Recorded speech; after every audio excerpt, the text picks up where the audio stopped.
सुबह 6 बजे का वक्त था। दो लोग सुबह ईंट भट्ठे के किनारे बने तालाब और वहीं पर झाड़ियाँ थीं, तो वहाँ समझ के लिए जा रहे थे। इधर इन मजदूरों की झाड़ियों की तरफ नज़र पड़ती है तो दो बच्चों के पड़े हुए शव देखकर इनके मुंह से चीख निकल जाती है।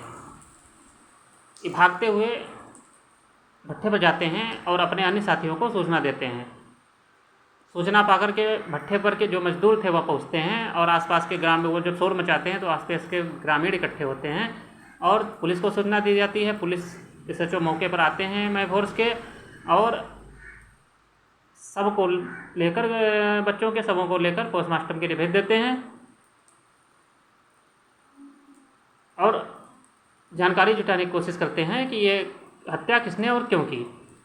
दोस्तों नमस्कार, मैं शत्रुघ्न मिश्रा। क्राइम की दुनिया में एक बार फिर आप सभी का हार्दिक स्वागत। दोस्तों कहानी है उत्तर प्रदेश के ज़िले भदोही की मोड़ चौकी थाना यहाँ पे लगता है। कुछ मजदूर सुबह शौच के लिए जा रहे थे। भट्ठे के पास ईंट भट्ठे पर ही मजदूरी करते थे और भट्ठे के पास एक तालाब था। तालाब के आगे कुछ झाड़ी थी तो झाड़ियों में दो बच्चों के शव पड़े थे।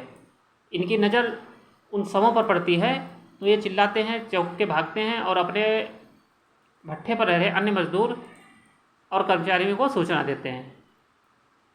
सभी लोग हतप्रभ थे कि ये यहाँ पर सब कैसे आ गए। वहाँ पर ग्रामीण इकट्ठे होते हैं, कुछ लोग इकट्ठा होते हैं। उसके बाद पुलिस को सूचना दी जाती है। चौकी इंचार्ज को फ़ोन किया जाता है। वहाँ पर जो पहुँचते हैं चौकी इंचार्ज। इसके बाद अब ग्रामीण और भट्ठे के लोग और ये सब लोग परेशान कि यहाँ पर दो बच्चों के शव आ कैसे गए। खैर उन सबों को लेकर पोस्टमार्टम के लिए भेज दिया जाता है। पुलिस काफ़ी मशक्क़त करने के बाद अपर पुलिस अधीक्षक डॉक्टर तेजवीर के नेतृत्व में टीम का गठन किया जाता है और जब धीरे धीरे खोजबीन की शुरू की जाती है तो पुलिस दो लोगों का गिरफ्तार करती है।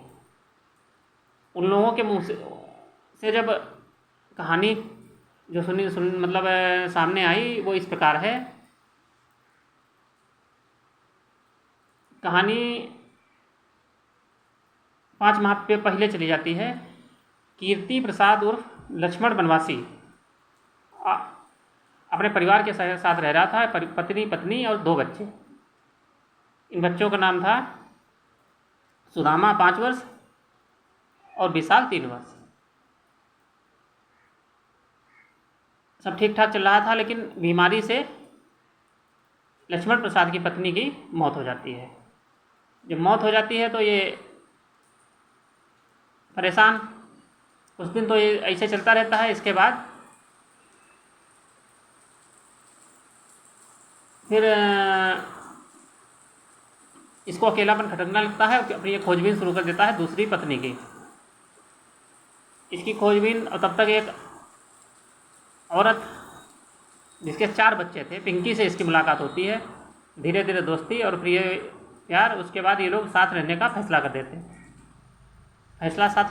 हैं और ये साथ रह के अब वो पिंकी 4 बच्चों को लेकर के लक्ष्मण के घर पर आ जाती है। अब 2 बच्चे लक्ष्मण के पास पहले थे और पिंकी के 4 बच्चे। अब 6 बच्चे। बच्चों में कहासुनी, लड़ाई और कोई आर्थिक स्थिति भी नहीं अच्छी थी, तो आर्थिक मेहनत मजदूरी ही इनका पेशा था। तो जब झगड़ा होता है, कई बार झगड़ा, और ये दारू का भी आदी था लक्ष्मण, तो आदमी औरत पिंकी और लक्ष्मण का झगड़ा होता है। झगड़ा कभी शांत कभी बढ़ जाता है। अब जिस दिन 4 जुलाई की ये जो थी 2 जुलाई की रात में घर पे आता है लक्ष्मण, तो इसकी झगड़ा हो रहा था बच्चों का भी, और इसकी पत्नी से झगड़ा होता है कि 6 बच्चे हैं, कैसे परवरिश होगी क्या।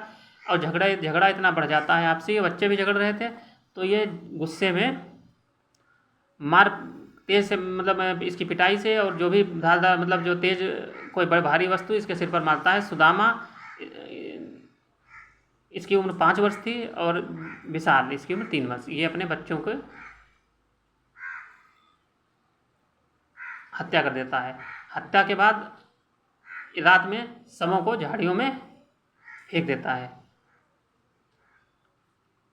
और चुपचाप अपने काम में निकल जाता है। इसके बाद जब पुलिस खोजबीन काफ़ी मशक्क़त के बाद कि वो कई मतलब पुलिस इंक्वायरी करती है, काफ़ी छानबीन के बाद इन लोगों को गिरफ्तार किया जाता है और ये पिंकी और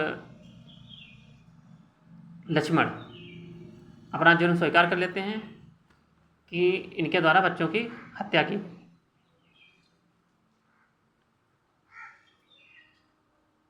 तो ये थी कहानी उत्तर प्रदेश के ज़िला भदोही की, एक बाप द्वारा सौतेली माँ और बाप पिता के द्वारा किए गए बच्चों की हत्या की।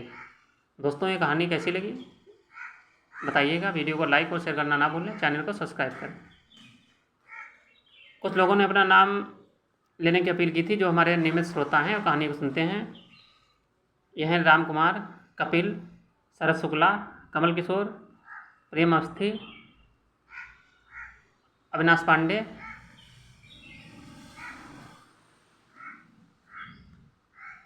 तो सबको, आप लोग नियमित हमारे श्रोता हैं, इसके लिए आपको धन्यवाद। दोस्तों कल फिर मिलते हैं एक नई कहानी के साथ। शुक्रिया।